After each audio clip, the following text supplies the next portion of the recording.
RSS से ताल्लुक़ रखने वाले दो बड़े इंटेलेक्चुअल्स हैं, मदन कुलकर्णी साहब और रेणुका बुकारे। इन्होंने हाल ही में एक बुक लिखी है जिसकी मुहूर्त की जो सेरेमनी है, ओपनिंग सेरेमनी जो थी 2-4 रोज़ पहले हुई है, और उसमें आरएसएस का चीफ मोहन भागवत खुद भी आया है और उसने वहाँ पर एक स्पीच की। उस स्पीच के अंदर मोहन भागवत ने 2-3 ऐसी बातें की हैं जो कि अभी तक इंडिया में डिस्कस हो रही हैं। मोहन भागवत साहब ने कहा कि ये जो ज़ात पात का निज़ाम है ना, ये पुराने दौर का है, और ख़ास तौर पर आप देखें इंडिया के अंदर तो ये बहुत ज़्यादा मसला है वहाँ पर। तो उस पर बात करते हुए मोहन भागवत कह रहा है कि ये पुराना निज़ाम है और इसको आज नहीं होना चाहिए, इसको ख़त्म हो जाना चाहिए, ये मोहन भागवत कह रहा है। और उन्होंने कहा, एक और बहुत बड़ा उन्होंने सफ़ेद झूठ में कहूँगा, वो ये बोला कि सोशल इक्वलिटी जो है वो इंडियन ट्रेडिशन का इंटीग्रल पार्ट पहले से ही था, लेकिन फिर उसको लोगों ने भुला दिया सोशल इक्वलिटी को। अब ये दो अलग अलग बातें कर रहे हैं मोहन भागवत साहब, अगर आप इसको एनालाइज करें ना, दो अलग अलग बातें कर रहे हैं और it doesn't make any sense. एक तो वो खुद एग्री कर रहे हैं कि पहले के ज़मानों से लेके इंडिया के अंदर ज़ात पात का निज़ाम मौजूद है, पुराना निज़ाम मौजूद है, वो एक तो खुद एग्री किया उन्होंने, और फिर साथ ही कह रहे हैं कि इंडिया में सोशल इक्वलिटी भी रही है।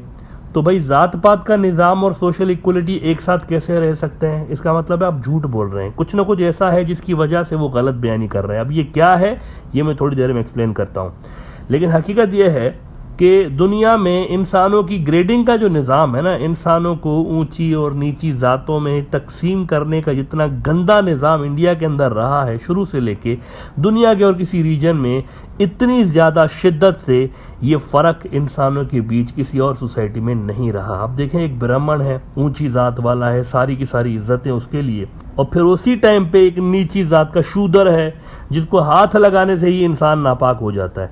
ये बेशर्मी है और इंसानियत की तौहीन है। सिर्फ इंडिया के अंदर आपको ये चीज़ें नज़र आती हैं इस तरह की, बाकी किसी और बड़े माशरे में इस तरह की चीज़ें आपको नहीं मिलती सदियों से लेके। और फिर इसका नतीजा ये निकल रहा है आज के दौर में कि बड़ी तादाद में इंडिया के अंदर जो निचली ज़ात से ताल्लुक़ रखने वाले हिंदू बरादरी के लोग हैं वो कन्वर्ट होकर तेज़ी के साथ बुद्ध मत में शामिल होते जा रहे हैं। मुसलमान और ईसाईयत में इसलिए कम लोग शामिल हो रहे हैं क्योंकि उनके ऊपर क्रैकडाउन बहुत ज़्यादा हो रहा है। तो फिर जो बुद्धिज़्म है वो सेफ़ ऑप्शन उनको लग रहा है और वो मजबूरी से अपना मज़हब तब्दील करके और वो हो रहे हैं, शामिल हो रहे हैं उसमें, बुद्धिज़्म के अंदर।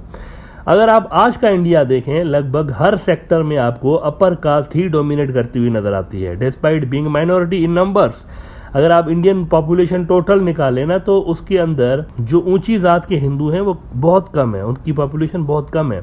लेकिन फिर भी इंडियन जुडिशरी आप अगर देखें ब्राह्मण डोमिनेटेड है, इंडियन फोर्सेस अगर आप देखें ब्राह्मण डोमिनेटेड है। वास्ट मेजॉरिटी जो इंडिया की जजेस की हैं जो कि आज तक आए हैं, सुप्रीम कोर्ट हो गया या हाई कोर्ट्स हो गया या सेशन कोर्ट्स इवन देख लें, वो ब्राह्मण रहे हैं। मोस्टली जो जज रहे हैं वो ब्राह्मण रहे हैं। इवन मीडिया के अंदर अभी जो लेटेस्ट रिपोर्ट्स आई हैं वो ये कह रही हैं कि हर 4 में से 3 एंकर्स जो इंडिया के अंदर आज भी मौजूद हैं ये ऊंची ज़ात से ताल्लुक़ रखते हैं। 4 में से 3 एंकर्स हिंदी चैनल्स के ऊंची ज़ात से ताल्लुक़ रखते हैं ऑन एन एवरेज। और अक्सर बड़े मीडिया ग्रुप्स भी ब्राह्मणों के कंट्रोल में हैं, उन्होंने ही होल्ड किए हुए, उन्होंने ही परचेज़ किए हुए हैं। मोहन भागवत साहब आरएसएस के जो चीफ हैं, जो ये सारा भाषण झाड़ रहे थे, ये खुद भी ऊंची ज़ात से ताल्लुक़ रखते हैं, ब्राह्मण हैं ये भी। और उनकी जमात आरएसएस को 100 साल से तकरीबन ज़्यादा हो गया है, लेकिन आज तक एक भी आरएसएस का चीफ शूदर नहीं बन सका। भाषण अलबत्ता इक्वलिटी के बड़े देते रहते हैं, मज़े ले लेके भाषण देते हैं, मतलब लहक लहक के बात कर रहे होते हैं, लेकिन एक भी इनकी जमात का बंदा शूदर जो है वो आरएसएस का चीफ नहीं बन सका। और इनकी जो सब्सिडरी है बीजेपी, आरएसएस तो पेरेंट ऑर्गेनाइजेशन है ना, इसकी जो पॉलिटिकल सब्सिडरी है बीजेपी, उसके भी तकरीबन सारे के सारे टॉप ऑफिशियल्स हमेशा ऊंची ज़ात के हिंदू बरादरी से ताल्लुक़ रखते रहे हैं, मोस्ट ऑफ देम। लेकिन इसका स्ट्रक्चर क्या है, ये जो आरएसएस है ना, ये किस तरह काम करती है, क्या है इनका तरीका, क्या कि किस तरह होता है, लोगों को कैसे प्रमोट करते हैं, इसके बारे में बहुत कम लोग जानते होंगे। ये सिर्फ आपको आरएसएस के अंदर के जो लोग हैं वही बात बता सकते हैं, क्योंकि मीडिया में ये चीज़ें ज़्यादातर डिस्कस नहीं होती, आरएसएस का स्ट्रक्चर डिस्कस नहीं होता। इसके लिए आपको वहां उनके अंदर के लोगों से बात करनी पड़ेगी। कुछ रोज पहले आरएसएस के ही एक फॉर्मर मेंबर से मेरी इसी मुद्दे पे बात हुई और he belonged to a scheduled caste basically, जिसको आमतौर पर अछूत कहा जाता है, जिनको हाथ लगाने से नापाक हो जाते हैं। ये एक माइंडसेट है, ये एक जो कास्ट की थ्योरी है उसमें ये भी है कि वो अछूत, इसका नाम ही अछूत इसलिए है क्योंकि हाथ नहीं लगा सकते। तो वो उस सोसाइटी से, उस क्लास से ताल्लुक़ रखते थे। उनसे मेरी बात हुई, उन्होंने आरएसएस ज्वाइन की हुई थी और बड़ी तादाद में अछूत जो हैं वो आरएसएस के अंदर हैं भी। तो उनसे फिर मैंने आरएसएस के बारे में काफ़ी कुछ सीखा, काफ़ी कुछ जाना भी कि ये किस तरह से ऑर्गेनाइजेशन काम करती है, किस तरह से इनके लोग प्रमोट होते हैं और स्ट्रक्चर किस तरह का उनका बना हुआ है। काफ़ी कुछ उनके ज़रिए सीखने को मिला। आरएसएस के जो मेंबर्स हैं, जो सबसे निचली लेवल के आपको गली मोहल्ले में परेड करते हुए नज़र आते हैं ना, इनको स्वयं सेवक कहा जाता है। ये कारकुन होते हैं निचली लेवल के, और यहाँ से ही स्वयं सेवक से ही आरएसएस की तरफ आपका सफ़र शुरू होता है। ऊपर के लेवल पे आप चलते चले जाते हैं। ये निचली लेवल का होता है स्वयं सेवक। और ये जो आरएसएस की शाखाएं हैं ना, जिनको ब्रांचेस को शाखाएं कहते हैं, वो यहाँ से स्वयं सेवक बनने का सफ़र शुरू होता है। उधर नौजवान या बूढ़ा जो भी होता है वो ख़ुद को जाकर रजिस्टर करवाते हैं और फिर शाखाओं में मुख्तलिफ ट्रेनिंग प्रोग्राम्स भी होते हैं, सो कॉल्ड आइडियोलॉजिकल और बाकी लेक्चर्स होते हैं, सेमिनार्स इनके होते हैं। वहाँ पर इनको ट्रेनिंग्स भी दिलवाई जाती हैं, सारा कुछ होता है। और इनको हिंदू राष्ट्र के नज़रिया समझाते हैं, मुस्लिम दुश्मनी का वायरस इनके जहनों में भरा जाता है, माइनॉरिटीज़ जो इंडिया की क्रिश्चियंस और दीगर, इनका वायरस भरा जाता है, कम्युनिस्ट जो हैं, माओइस्ट जो हैं, उनके खिलाफ इनको मतलब इनके दिमाग में वो भी भरा जाता है। यहाँ पर इस इनिशियल लेवल पर आरएसएस में कहीं पे कोई जात पात की बात होती नहीं है। हिंदू मत के अंदर वो जो कास्ट सिस्टम एक बना हुआ है और इंडिया की तो सोसाइटी ही उससे भरी पड़ी है, और बड़ा एक डेली लाइफ के अंदर इसका बड़ा, आप यूँ समझें कि सारा का सारा मुआशरा ही इसी पे चलता है। अपार्ट फ्रॉम सम एक्सेप्शंस, कुछ जो ब्रॉड माइंडेड लोग हैं वो इस चीज़ों को नहीं मानते। तो यहाँ पर इनिशियल स्टेजेस पे जब आप रजिस्टर होते हैं जाके और अपना सारा कुछ सिस्टम शुरू करवाते हैं स्वयं सेवक बनने के लिए, यहाँ पर जात पात पे बात नहीं होती। सबको यही बताया जाता है कि वो हिंदू हैं, और जी सबके नाम के पीछे एक कंपलसरी है। यहाँ पर सबके नाम के पीछे जी लगाया जाता है। मिसाल के तौर पर किसी का नाम अगर नरेंद्र है तो उसके नाम के पीछे नरेंद्र जी लगा देंगे, मोहन है तो सबके नाम के पीछे मोहन जी लगा देंगे। ये सारे एक दूसरे को इसी नाम से बुलाते हैं और सबको इक्वलिटी का यहाँ पर दर्ज दिया जाता है कि फोकस आप अपना लक्ष्य पे रखें, और लक्ष्य उनका जो है वो ये है कि हिंदू राष्ट्र बनाना है और ये सारी चीज़ें करनी है। और कहते हैं बाकी जो हिंदू बरादरी के अंदर जो अपने इंटरनल कॉन्फ्लिक्ट्स हैं इनको इग्नोर करें, ये बाद में हम सेटल कर लेंगे, अभी हमारा मसला कॉमन एनिमीज़ है। सारा का सारा जो फोकस यहाँ पर रहता है ना इनिशियल लेवल पर, वो रहता है मुसलमान, ईसाई, पाकिस्तान, बांग्लादेश, कम्युनिस्ट, अखंड भारत, हिंदू राष्ट्र, इस पे रहता है। और सारी की सारी जो ट्रेनिंग होती है लोगों को, सारा का सारा जो उनको लेक्चर्स दिए जाते हैं, पढ़ाई होती है, वो इसी पे होती है, इन्हीं मुद्दों पे होती है। जिस वजह से फिर कई जो दलित और निचली जात वाले हैं वो भी आपको आरएसएस के अंदर स्वयं सेवक लेवल पर बहुत ज़्यादा मिलते हैं, क्योंकि वो जब यहाँ आते हैं ना तो उनको ऊपर की लेवल का पता नहीं होता, नीचे की लेवल पर, क्योंकि उनको कारकुन चाहिए लड़ने के लिए और ये सारी चीज़ों के लिए। तो यहाँ पर आपको कहते हैं ना प्योरली इक्वलिटी आपको नज़र आती है यहाँ पर। लेकिन यहाँ पर भी एक एक्सेप्शन है, उस पर मैं थोड़ी देर में बात करता हूँ।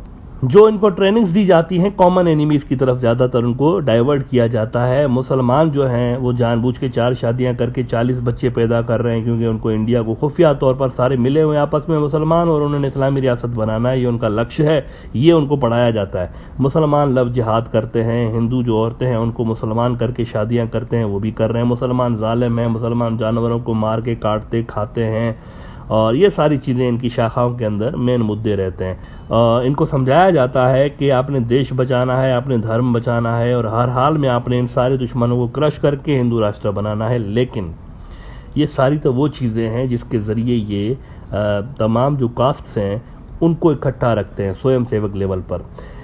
लेकिन खुद आरएसएस के अंदर इन शाखाओं में भी ज़िले और स्टेट लेवल पर और नेशनल लेवल पर जो आरएसएस के टॉप ऑफिशियल्स बनते हैं वो हमेशा या तो ब्राह्मण होगा या बनिया होगा, यानी कि या सबसे ऊंची जात का होगा या उससे जो सेकंड नंबर पे होता है वही होगा। ये 2 होंगे सिर्फ और सिर्फ। वहां पर कोई आपको इक्वलिटी नजर नहीं आती when it comes to promoting people for the specific top positions.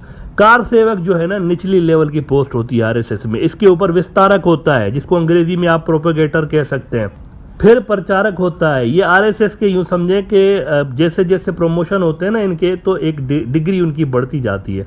और प्रचारक में आप देखें एक फुल टाइम भी होता है, एक पार्ट टाइम भी प्रचारक होते हैं। रेयरली कोई किस्मत के साथ कोई दलित आपको प्रचारक बनता हुआ, कोई दलित आपको रेयरली नजर आएगा, क्योंकि ब्राह्मण और बनियाज को इस पे एतराज होता है प्रचारक के नीचे, क्योंकि बहुत सारी चीजें होती हैं। तो ब्राह्मण और बनियाज होते हैं, उनको ये एतराज होता है कि हम तो ब्राह्मण हैं तो दलित कैसे हमारा लीडर हो सकता है भाई।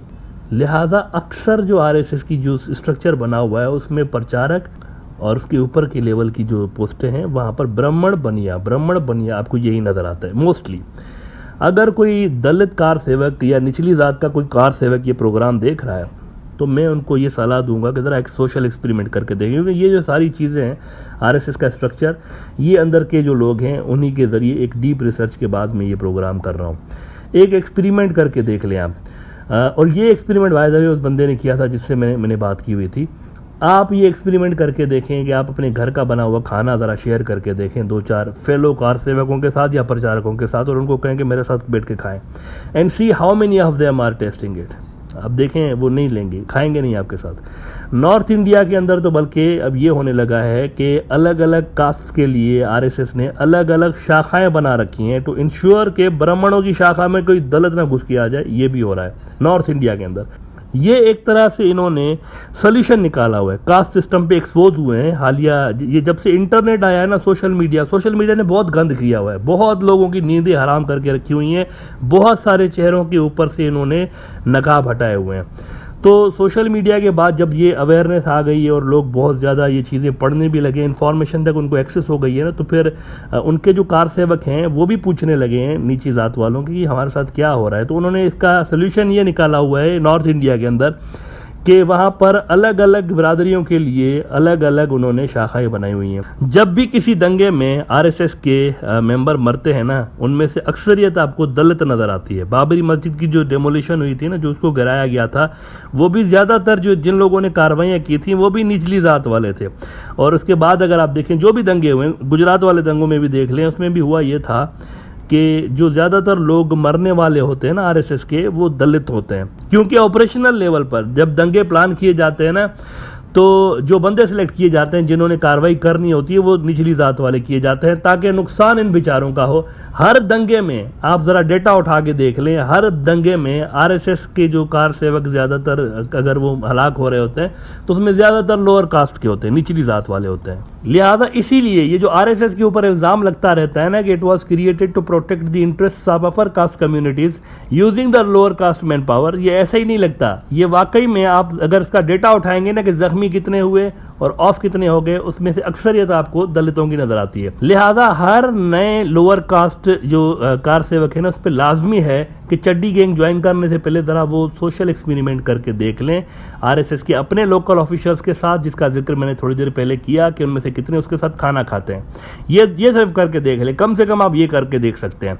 हो सकता है कि 1-2 आपके साथ बैठ के खा ले, लेकिन अक्सरियत कितनी करती है आपके साथ वो आपको देखना पड़ेगा। और फिर आपको ये डिसाइड करना पड़ेगा कि जिनके लिए आप इतने ज़्यादा दंगे फसाद और ये सब करने के लिए तैयार हो रहे हैं, तो उनके यहाँ आपका क्या वैल्यू है, आपको वो किस नज़र से देखते हैं, फिर आप डिसाइड कर सकते हैं। मोहन भागवत ने कास्ट सिस्टम के खिलाफ अचानक ये जो बयान दिया है, ये इसलिए दिया है क्योंकि अब आरएसएस के अंदर मौजूद दलित बरादरी का बड़ा दबाव सामने आ रहा है कि हमारे साथ ये क्यों हो रहा है। एक तो हमें ऊपर की तरफ कोई प्रमोट नहीं किया जाता, ऊपर से दंगे फसाद जो होते हैं उसमें से ज़्यादातर हमारे ही लोग ऑफ हो रहे होते हैं, तो एक अंदर से उनको ये सवालात सुनने पड़ रहे हैं। आरएसएस के अंदर हर लेवल पर वो कह रहे हैं कि हम जो है ना यहाँ पर ऊंची जात वालों के नीचे ही पड़े हुए हैं हमेशा। But I think these empty statements won't help RSS. ये जो मोहन भागवत साहब बयानात दे रहे हैं, ये सिर्फ खोखले बयानात हैं, ये पहले भी दे चुके हैं, मतलब बहुत टाइम से दे रहे हैं, क्योंकि अंदर से प्रेशर बहुत ज़्यादा आ रहा है ऑर्गेनाइजेशन के अंदर से। और मेरे हिसाब से इनके लिए आसान नहीं होगा निचली जात वाले कार सेवकों को इंटैक्ट रखना लॉन्गर रन में।